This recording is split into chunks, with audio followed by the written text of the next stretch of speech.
بسم الله الرحمن الرحيم.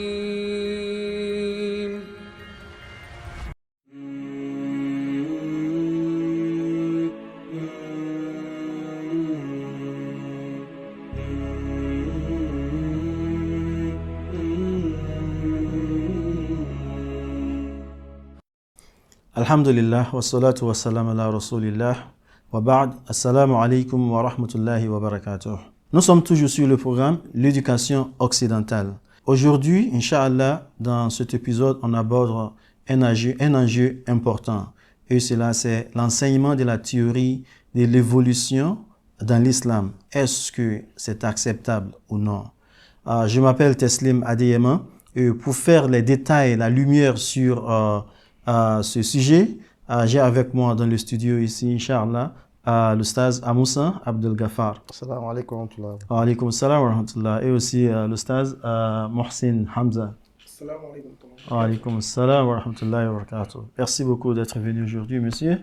Inch'Allah, ma première question, Oustaz, on parle de l'évolution, la théorie de l'évolution développée par Darwin. Que veut-on dire par la théorie de l'évolution? Alhamdulillahi Rabbil Alamin. Tuma salatu wa salam ala Rasulullah. Lorsqu'on parle de la théorie de l'évolution, la théorie de l'évolution, c'est un concept qui suggère que toutes les espèces vivantes se transforment progressivement au cours des générations et s'adaptent à de nouveaux milieux. Et également, cette théorie, bien sûr proposée par Charles Darwin en 1859, a pour but également, il parle aussi que cette évolution se repose aussi sur les mécanismes de l'hérédité. Elle implique que tous les individus vivants sur Terre viennent d'un ancêtre commun. Mais qu'est-ce qu'il faut comprendre dans cette définition? C'est que la théorie d'évolution parle, sinon explique comment les espèces vivantes changent et se développent au fil du temps. Et également comment elles s'adaptent à leur milieu. C'est ce que nous voulons, c'est que cette théorie essaie d'expliquer. Alors, lorsqu'on veut parler de ce changement des espèces au cours du temps, les espèces vivantes changent, se transforment à travers des gènes. Ils vont se transférer des caractéristiques qui est d'abord propre à une personne, à une espèce, et lorsqu'elle se reproduit, elle va transmettre donc ces gènes-là à une autre personne. Et on voit la ressemblance entre ces personnes. Alors, il y a également un autre élément, c'est comment ils vont s'adapter dans le milieu, dans l'environnement où ces espèces-là vivent. Il y a des facteurs qui sont en jeu. D'abord, on a des prédateurs, on a le climat, et aussi, on a aussi l'existence de nourriture. Alors, si une espèce a su s'adapter, a évité donc tout prédateur, et ensuite a réussi à s'adapter au climat, cette espèce qui a réussi à éviter tout ce qui est prédateur et qui a pu se reproduire, et bien sûr, elle aura des générations qui vont évoluer dans ces environnements. Alors qu'aujourd'hui, on a dans le monde des personnes qui se ressemblent.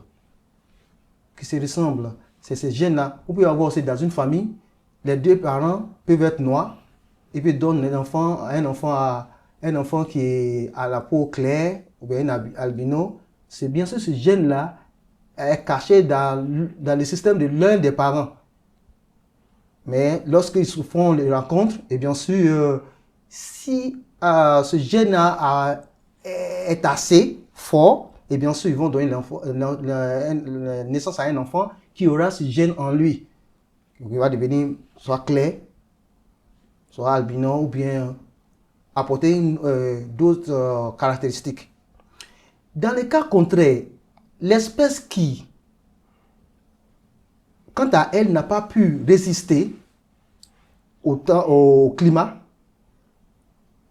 ou qui a été dévorée par d'autres, parce que vous savez que l'écosystème, la nature est régie par la loi, la chaîne alimentaire.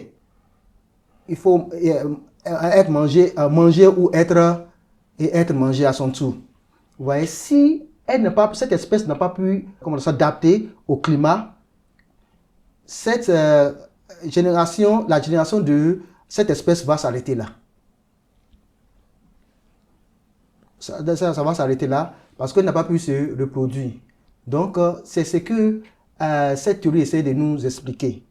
Que là où il y a un environnement qui est favorable au développement de certains individus, de certaines espèces, et bien sûr, cette espèce va évoluer de génération en génération. Mais dans le cas contraire, pour l'espèce qui n'a pas eu cette chance, et bien sûr, sa génération ne va pas aller plus loin. Donc, c'est cette théorie que Charles Darwin essaie de nous expliquer à travers ses recherches, à travers son travail. Merci beaucoup. Oustaz Mohsin, l'islam nous enseigne que l'homme provient dans le cadre de l'évolution de Adam et Ève. Mais les théories darwiniennes nous enseignent autrement que non, l'être humain provient des singes, même des chimpanzés. Quelle est la position de l'islam à l'égard de la théorie darwinienne? Alhamdulillahi Rabbil Alamin wa salatu wa salam ala Rasulillah. Avant de continuer mon intervention, j'aimerais souligner quelque chose sur ce que Oustaz Abdel-Ghaffar a dit. L'évolution n'explique pas l'origine. Ça explique, comme ça l'a dit, comment l'être humain a évolué dans le temps, mais comment les espèces, les créatures ont évolué dans le temps. Donc, nous ne sommes pas là. Si on veut parler des origines, c'est autre chose, mais plus d'évolution. Comment ces espèces se sont évoluées dans le temps, dans leur écosystème, jusqu'à que nous sommes passés des unicellulaires pour aller vers les pluricellulaires. En même temps, j'entame la réponse de la théorie darwinienne. C'est une théorie qui est enseignée à l'école, que l'homme a connu de l'évolution et que l'origine, c'est ça même le problème, l'origine de l'être humain, c'est le singe. Le singe a connu d'évolution jusqu'à ce que nous avons des hommes aujourd'hui.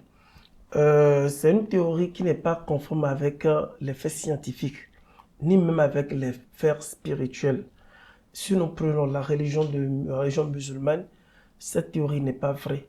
Si nous prenons la religion des Juifs, ceux-là qui ont reçu le livre avant nous, qu'ils soient les chrétiens ou bien les Juifs, cette théorie n'est pas vérifiée. Et scientifiquement également, cette théorie n'est pas vérifiée également. Ce qu'il faut retenir chez les savants musulmans, nous avons trois idées, trois interprétations de l'évolution. Vous pouvez parler de l'origine de l'évolution de l'être humain. Selon les savants, il y a un groupe de savants, ils disent que l'être humain, ce sont des créatures d'Allah. Originellement, ils sont des créatures d'Allah. Vous pouvez dire toutes choses sont des créatures d'Allah, les a créées dans leur forme parfaite. Maintenant, peut-être avec l'évolution du temps, on peut avoir des catégories. Ça peut aller. Je prends par exemple maintenant, suivant le Coran, Allah subhanahu wa ta'ala, il a pris le sable de toute forme de nature, de toute forme de couleur pour créer l'être humain. C'est pour ça que vous allez voir, c'est venu dans le hadith de Bukhari, qu'Allah subhanahu wa ta'ala, avec sa main droite, qu'est-ce qu'il a pris? Il a pris le sable, toutes les natures de sable, il a créé notre prophète Adam. Alors, il a créé un seul être, avec le temps, avec l'écosystème, avec ce qu'ils mangent, comme l'a dit Oustad Ghaffari, a joué sur eux. Nous avons des catégories de personnes. Et aussi, ce qu'Allah a utilisé pour créer l'être humain, nous avons des gens qui sont noirs, des peaux jaunes et autres, tout ça là. Donc, il y a des savants qui soutiennent que l'évolution, c'est avec les catégories, de chaque espèce que nous pouvons définir, si nous voulons définir l'origine et l'évolution. L'origine et l'évolution, si on peut mettre les deux ensemble, l'origine et l'évolution. Mais pour dire une espèce a quitté le point A pour le point B, on peut avoir ça, scientifiquement on peut avoir ça, mais pas pour l'être humain. On peut avoir ça. Donc nous avons la deuxième catégorie de ces savants qui disent que on peut avoir du changement pour certaines espèces, mais pas pour l'être humain. L'être humain reste toujours l'être humain, comme il a été créé. La seule chose que nous pouvons déduire à travers les tests, l'être humain avait de taille. Si nous prenons les Thamoud, les Andes, ce sont des tribus qui avaient véritablement de taille. Et nous avons vu aussi dans les documents que nous avons les hommes qui existaient avant notre arrivée, sont des hommes qui ont de taille. Mais avec l'évolution du temps, même le prophète Mohammed sallallahu alayhi wa sallam nous a informé de ça. Nous avons ça réduit chaque jour. C'est venu même dans les tests que le prophète Adam avait même une taille de 60 coudées. 60 coudées, c'est venu dans les tests comme ça.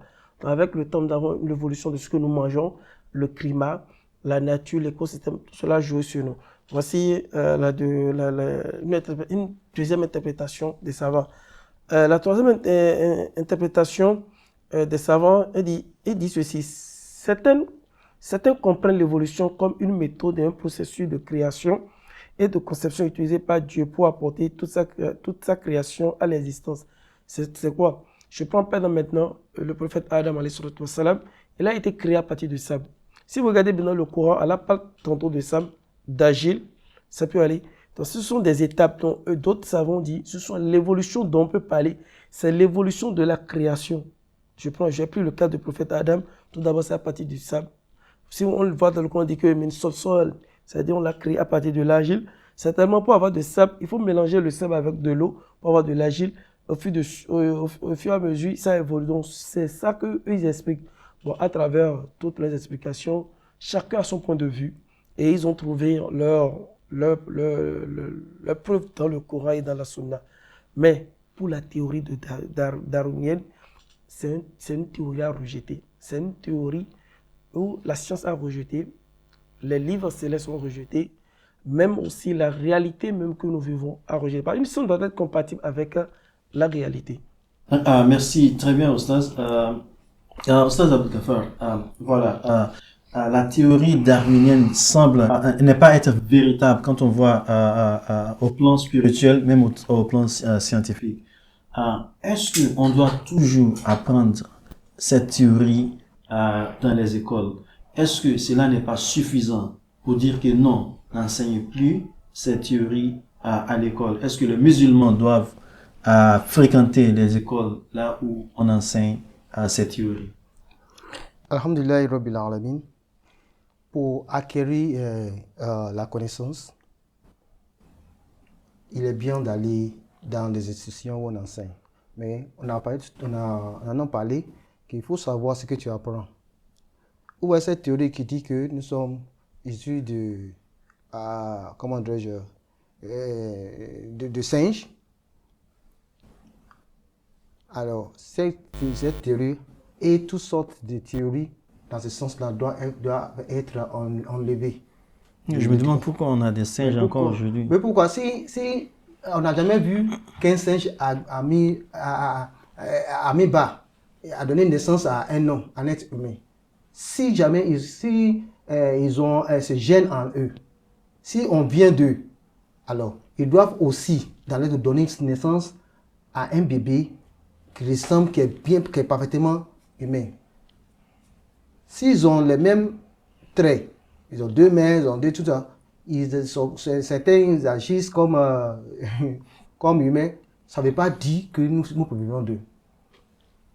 Donc ces gens de théories-là doivent être enlevées dans l'éducation. On avait parlé de ça tout à l'heure dans nos précédents épisodes, que lorsque vous apprenez, il est mieux que de savoir c'est ce qui, par exemple, nous, lorsqu'on a parlé des écoles qui enseignent comment fabriquer des médicaments qui, où ils utilisent des chiffres qui est haram en islam.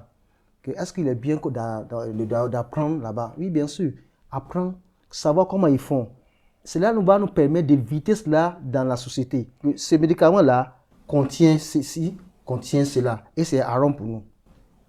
Si on va dans les écoles, s'il n'y a pas d'autres écoles c'est toutes les écoles qui nous entourent ne font que donner cette théorie, et bien sûr, on n'a pas d'autres écoles qu'on peut apprendre, bien allez-y. Mais attention, il ne faut pas mettre dans les cœurs que c'est vrai ce qu'ils disent.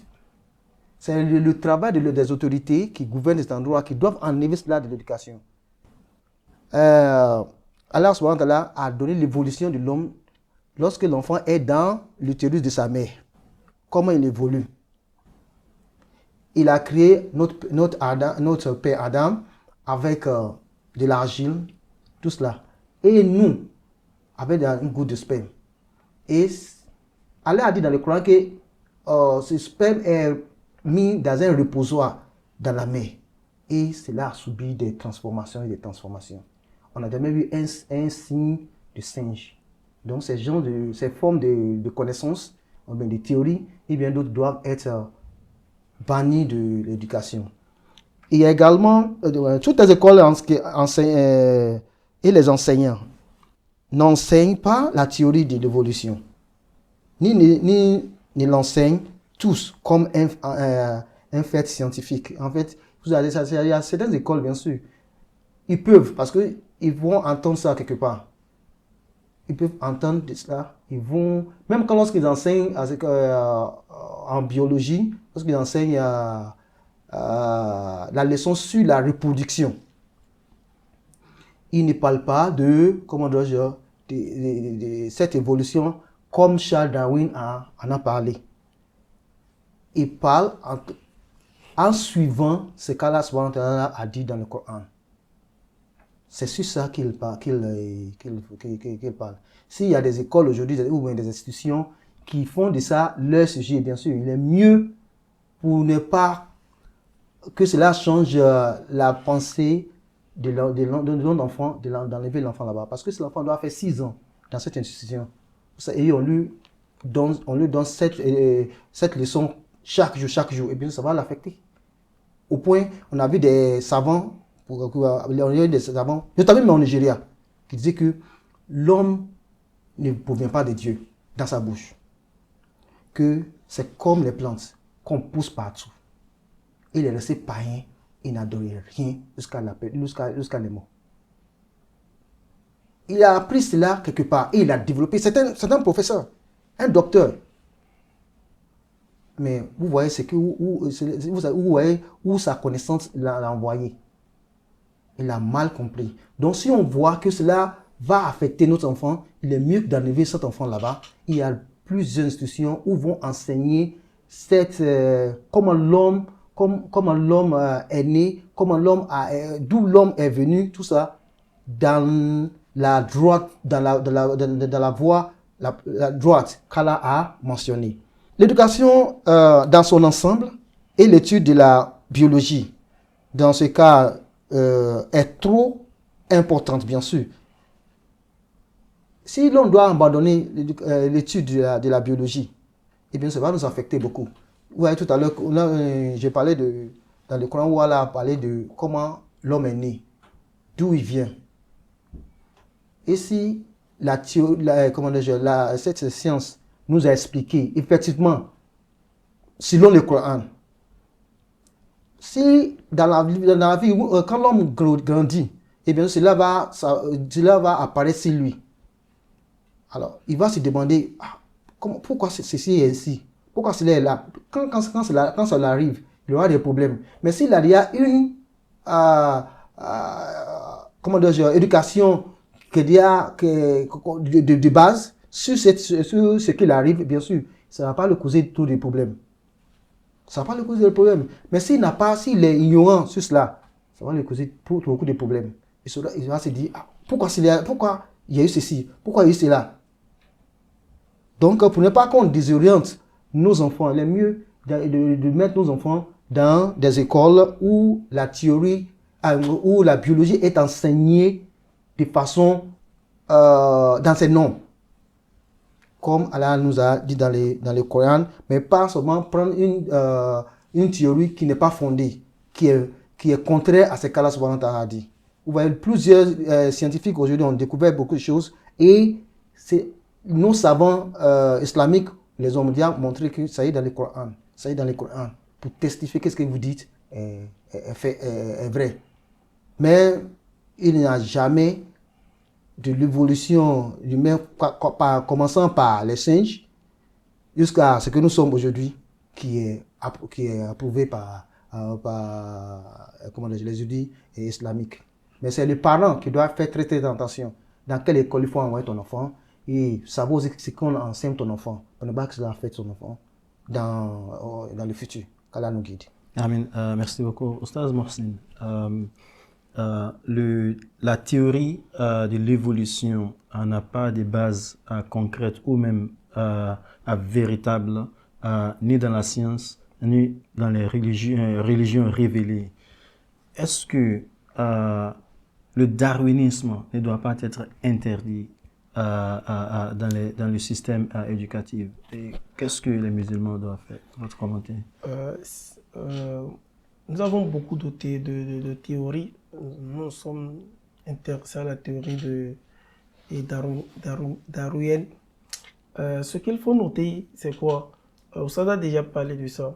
Nous ne pouvons pas interdire ça dans les écoles de façon générale. Si tu es dans un état islamique, où tout est contrôlé, nous pouvons contrôler pour dire dans telle école, on revoit le système éducatif et les théories qui ne sont pas fondées, il faut les mettre de côté. Nous sommes dans un pays laïque. Ce qui est bon, nous avons peut-être, je vais dire, 3 solutions. La première solution, c'est de veiller à l'encadrement de nos enfants à la maison. De veiller à enseigner toute théorie qui ira contre la religion, l'existence d'Allah, ou bien blasphémer le prophète Mohammed sallallahu alayhi wa sallam, on doit les enseigner à la maison. Là, ils sont bien armés. Une fois qu'ils seront au dehors, dans la société ou bien dans les écoles, ils seront prêts à tenir face à cette théorie-là. Voici la première solution. La deuxième solution, c'est que nos enseignants musulmans, qui sont des enseignants ou bien les directeurs à divers niveaux, eux-mêmes doivent faire preuve de comment revoir le système éducatif à leur niveau, là où ils sont. Ce n'est pas forcément de voir l'État. Si c'est possible, de discuter ce sujet-là avec l'État, mais je suis sûr que ça n'ira pas parce que nous avons beaucoup de lobbying derrière ce genre de choses-là qui soutiennent des théories justes pour vous, qu'on appelle juste une distraction, une diversion pour passer à autre chose. Donc, si eux-mêmes peuvent agir à travers, par exemple, un professeur d'histoire géo, et à l'école, dans son programme, il a ça dedans, il saute. Il saute, c'est-à-dire, il vient là, il saute ça. Parce qu'il voit que ceci là, c'est pas mal, c'est très mal. Et dans la composition, ça ne vient pas. D'abord, ce n'est pas un examen. Tout le monde, ça s'enseigne pour les petits-enfants. Vous voyez comment ils ont mis encore le programme pour les petits-enfants, pour que ça soit bien ancré dans leur tête. Et là, ils vont croire que l'être humain est venu du singe, il n'a même pas de créature pour ça. Donc, voici la deuxième solution. La troisième solution, c'est de créer nos écoles. C'est de créer nos écoles aussi. Et là, on va réajuster le programme. Et nos systèmes éducatifs. Nos systèmes éducatifs pour pouvoir pallier à ce problème-là. Mais le plus important, j'ai cité 3, éduquer nos enfants. Ce qui est nécessaire, ils doivent apprendre ça. Deuxièmement, les professeurs, les autorités musulmans à divers niveaux, ils doivent jouer leur rôle pour pouvoir contredire, pouvoir contrer cette théorie-là. Et troisièmement, pourquoi pas nous ne pas créer nos systèmes éducatifs qui respectent les enseignements qui sont utiles, plus nos bases, nos éthiques en islam. Il a beaucoup de théories. Je donne aussi notre théorie. Il a des théories, on nous dit, même à l'université, pour dire la religion nous a arriérés en Afrique. Et vous prouvez ça, qu'ils sont venus, la religion nous a arriérés. Il n'a pas cette religion. La religion importée, c'est ça. Les religions importées nous ont arriérés. Les religions importées sont faites de nous là où nous sommes aujourd'hui. Nous sommes très en retard. Ce sont des théories, lorsqu'on développe ça avec des faux arguments, lorsque le musulman n'est pas préparé, il va croire vous dire que oui, parce que la religion t'interdit tout. La religion ne te permet pas d'être libre. C'est une théorie aussi à démentir. Ce n'est pas seulement la théorie que nous voulons de voir. Il a beaucoup de théories. Maintenant, nous interpellons. Les savants, ils savent. Les savants aussi qui sont des intellectuels qui ont fait les deux études, c'est-à-dire l'étude occidentale et l'étude islamique, ils doivent commencer par aussi s'intéresser au système éducatif et voir comment ils vont préparer nos enfants à travers les cercles d'apprentissage pour les toucher. Parce qu'il y a beaucoup des alphas, ils ne savent même pas où se trouve notre cible. Les cibles sont même à côté. Les ennemis même sont à côté. Il faut bien les cibler. Donc, touchons le programme, revoyons le programme et voir ce qu'il faut toucher dans préparer nos enfants pour lutter contre ce genre de choses-là. Il y a beaucoup de théories. Comment on va dire que la religion nous a arriérés? Moi, je défie. Si la religion nous a arriérés, la personne n'a qu'à porter une preuve. Sur quel plan la religion nous a arriérés? Sur le plan éducatif, l'islam incite à l'éducation. Sur le plan économique, l'islam lutte contre l'intérêt usuraire. Les prêts, l'islam lutte contre les jeux de hasard. L'islam veut des choses licites. Sur le plan de quoi? De la femme, l'islam veut que la femme se respecte. La femme s'habille de la bonne manière. La liste est longue. Bref, tout le monde a sa part. Tout le monde a sa part dans cette lutte-là pour pouvoir enseigner ce qui est normal, ce qui est potable à nos enfants. Et tout le monde a sa part et notre part est de s'éduquer aussi et de ne pas dire non, ces écoles, on ne doit pas les fréquenter.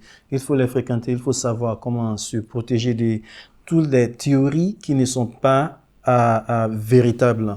Mais parce qu'il y a plusieurs choses à apprendre dans ces écoles-là. Et si on ne comprend même pas les théories dont on parle, on ne va pas savoir comment les falsifier, comment les dérouter. Donc, pour qu'on puisse les dérouter, on doit bien comprendre quelles sont ces théories aussi. Donc, c'est très, très important pour tous nos savants, tous nos intellectuels musulmans, pour qu'ils jouent aussi à leur part. Il ne faut pas s'asseoir seulement et dire que non, la vie est belle. Non, on doit tous faire pour qu'on puisse aussi résoudre ces problèmes, établir les systèmes éducatifs musulmans pour qu'on puisse enfin avoir des alternatives éducatives pour nos enfants aussi. Inch'Allah. Merci beaucoup, Oustaz, pour votre intervention et votre présence ici aujourd'hui. Je crois qu'on va s'arrêter ici, Inch'Allah. Et à nos téléspectateurs et auditeurs aussi, j'aimerais dire merci beaucoup et assalamu alaikum wa rahmatullahi wa barakatuh.